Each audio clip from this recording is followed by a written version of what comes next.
Halo semuanya, kembali lagi bersama saya Eka. Di kesempatan video kali ini saya akan menjelaskan terkait materi di minggu kemarin, yang dimana materi tersebut berjudulkan menulis fakta, merekam makna, produksi film berbasis riset. Nah, tanpa berbasa-basi, mari kita langsung ke penjelasannya.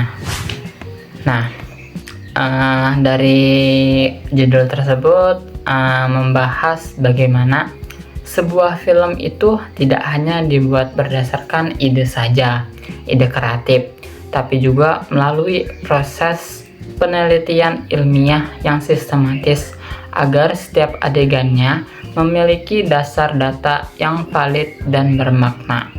Nah, lanjut ke film berbasis riset adalah film yang menggabungkan metode penelitian ilmiah dengan praktik sinematografi, yang artinya sebelum membuat film dilakukan pengumpulan data seperti wawancara, observasi, studi pustaka, hingga dokumentasi sejarah. Semua data ini kemudian diolah menjadi visual dan narasi yang tidak hanya menghibur, tetapi juga memberikan pemahaman baru tentang realitas sosial, budaya, atau sejarah. Nah, dalam di era digital ini seperti sekarang, film berbasis riset memiliki peran penting.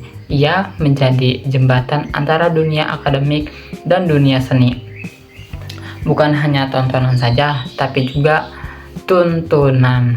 Misalnya, film dokumenter berjudulkan Bandung City of Heritage menggunakan wawancara dan studi pustaka untuk menggali warisan budaya kota Bandung, sehingga hasilnya hanya menarik tapi juga tidak hanya menarik tapi juga ilmiah dan edukatif. Selanjutnya, elemen utama produksi film berbasis riset. Dalam produksi film berbasis riset ada 6 elemen penting. Yang pertama, format penulisan naskah. Naskah harus mengikuti standar industri, dari margin jenis huruf Courier 12 pt hingga jumlah halaman yang mewakili durasi film. Struktur ini membantu menjaga konsistensi dan profesionalitas.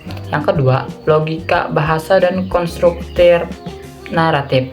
Film tidak hanya berbicara lewat dialog, tapi juga bahasa visual, pencahayaan, pewarnaan, dan suara. Semua itu bekerja membangun makna dan emosi. Yang ketiga, rasionalisasi data. Setiap elemen cerita harus punya dasar yang logis dan dapat ditanggungjawabkan. Misalnya, ketika membuat film sejarah, data arsip dan wawancara perlu diverifikasi agar tidak menimbulkan kesalahan makna. Yang keempat, wawancara sebagai sumber primer. Wawancara membantu menggali pengalaman langsung dari narasumber. Data ini bisa memperkuat karakter, konflik, dan pesan film agar terasa nyata.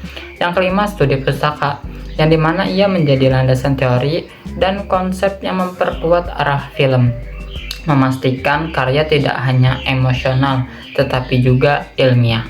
Yang terakhir, yang keenam, visualisasi data. Data yang sudah dikumpulkan kemudian divisualisasikan dengan estetika sinematik seperti grafik, animasi, atau footage arsip agar penonton memahami pesan dengan mudah dan menarik. Nah, selanjutnya, film berbasis riset memiliki dua manfaat besar, yang dimana pertama, secara akademik memperluas kajian ilmiah dan menjadi referensi bagi mahasiswa atau dosen maupun peneliti dalam memahami hubungan antara riset dan sinema. Yang kedua, secara praktis, film riset dapat menjadi panduan bagi sineas untuk menciptakan karya yang estetis sekaligus kredibel secara ilmiah dan etis. Dengan kata lain, film bukan hanya karya visual saja, tapi juga media dokumentasi, pengetahuan, dan budaya. Lewat pendekatan menulis fakta dan merekam makna, film menjadi ruang kolaboratif antara seni dan ilmu pengetahuan, menghadirkan karya indah, bermakna, dan bertanggung jawab. Mungkin cukup sekian penjelasan dari saya. Tutur kata kurang lebihnya mohon maaf. Saya izin pamit undur diri.